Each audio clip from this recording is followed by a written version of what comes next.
If you are an early childhood teacher, you must have encountered the terms like tricky words, sight words, and high frequency words.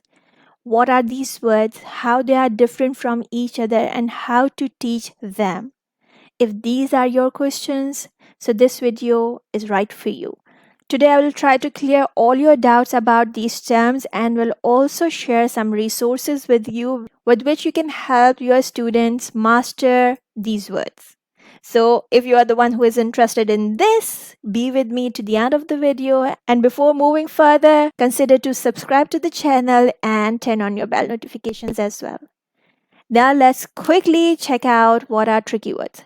So tricky word is a term given to words that cannot be phonetically decoded, or they need some higher phonics skills to decode them, right?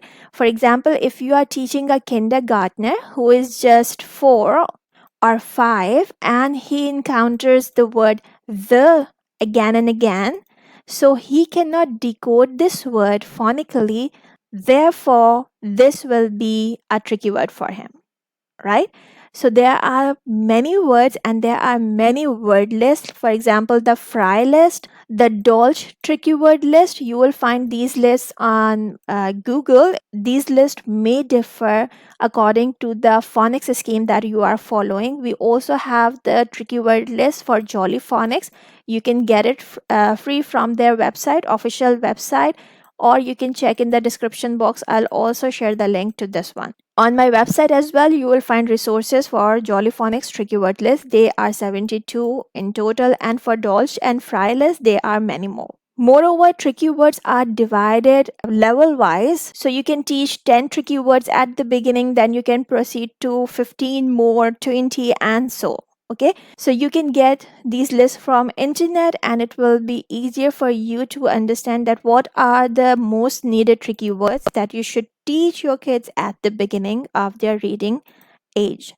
Now, for example, what are the tricky words? The words like go, no, me, he. These words are actually phonetically decodable because this is an open syllable. And we know that in open syllables, vowels shout their names, they say their names. So this word can easily be decoded like g, o, go, n, o, no, e, me, e, he. Okay, so this is how we can decode these words. However, if your kids are really young and they don't know about the open syllable rule, so these are the tricky words, so you need to teach these words differently to them. And what are those methods that you can use to teach these words? Stay tuned with me to the end, because there I'll share with you some resources that will certainly help you. Okay, some more words like the, they, there, they are also tricky words for younger kids. Words like rough, caught, because, and could. See the spelling pattern, they cannot be sounded out as they are written. Okay, so R-O-U-G-H, O-U-G-H is saying the UF sound here. A-U-G-H is saying the O sound, k, ought, caught. And because we have some higher spelling pattern, AU is saying the O sound and SE is here to say the Z sound. That's why this is a tricky word. And then we have COULT, could, where L is silent, OU is saying the short sound. That's why it's a tricky word as well. So at a certain age, when your children are new to English or new to reading English words, these words can be tricky for them and you need to teach them differently. They cannot be phonetically decoded, right? Now let's move on to our second thing, that is most frequently used words. What is the difference between tricky words and most frequently used words? So most frequently used words are nothing but the words that appear repeatedly in text. For example, the words like is, has, have, the, and on. They are most frequently used words. Now, in most frequently used words, you may have words that are decodable like e, n, o, n, on, p, up, right? So these are the words that appear again and again in text. So they are most frequently used words, but they are decodable as well. As well as you can have words that are not phonically decoded, which are tricky words like a, s, saying the is sound, right? So this is a tricky word. Has, z, again, as is saying the z sound. Have, it's a split digraph pattern, but indeed this E is not here for the split digraph. It's here to support V because English words don't end in V. So this is again a tricky thing for kids. Okay. So let's cut it short. Most frequently used words are the words that appear repeatedly in text. They can be tricky and decodable, both, right? Now let's check out what are sight words. Now, sight words are the words that the children can recognize instantly and automatically. For example, if they see the word is, no doubt it's a tricky word, but since it appears repeatedly, it's a most frequently used word as well, so it becomes a sight word.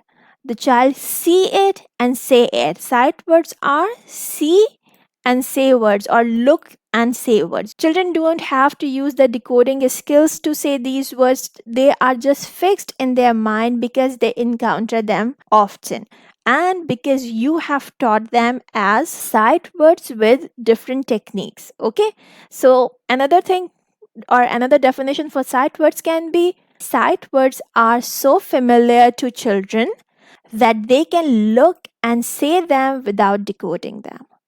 So to reach to this level, to reach to the level of sight words, we have to do some activities or exercises to help kids memorize these words, memorize these spelling pattern so they can look the word and say it. And now why these words are important? Because they save their energy to decode the words and they also help them to be fluent, because if you keep on decoding each and every word, obviously you need more time in reading the word than to focus on comprehension or the meaning of the text. So that's why teaching sight words or tricky words is an important part of literacy skills, right? Some examples of the sight words can be to, do, I, was, what, can. These are the words that we don't encourage kids to decode because they cannot be decoded. This is t and o, to, but we say it to. D and o, do, but we say it do. So to help kids read these words quickly and also write them, we use different techniques. If you want to learn the techniques of teaching the sight words, you can check out the description box. There I have given you a method called heart word method, and that is something which can logically decode sight words or tricky words as well. Moreover, you can get some activity sheets or resources from my website, and how you will get them, let me share that with you. So this is my website, homeschoolingwithhera.com. You will find this link in the description as well. Click on worksheets. Now scroll down. Here are all the worksheet pages. You can check out the worksheets for phonics, alternative spellings, reading cards, worksheets for consonant blends, worksheets for spelling rules, worksheets for tricky words. Okay, let's check out what is here. And let me tell you that all these worksheets are free to use. Okay, you can download them easily. Look at this. This is a snake and ladder game. According to Jollyphonics, these are the first tricky words that we need to teach kids. I, the, he, she, me, we. Tricky word fireworks.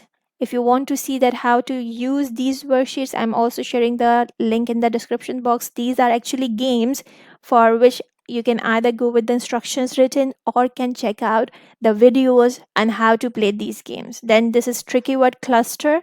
The words are written here. Children have to match them. You can put a sellotape on this, or what do we call it, laminate these papers or keep them in a protector sheet and use a board marker to make the word, and then you can erase it as well. So it will be a reusable resource. DOES, does, could, would, should, This is a jellyfish game. The instructions are given here as well as in the video that you can watch. These are tricky word mugs, tricky words cut and paste activity, and there is so much more to come. Okay, so the resources are here. I have shared them with you. The method of teaching tricky words to kids will be there in the description box. Please check that out. And with this is the end of our today's video. I hope that this video has cleared your doubts and have helped you in finding the resources to use in your classrooms. Thank you for watching. I'll see you soon with something else. Take care. Bye for now, and don't forget to make it a great day. Bye.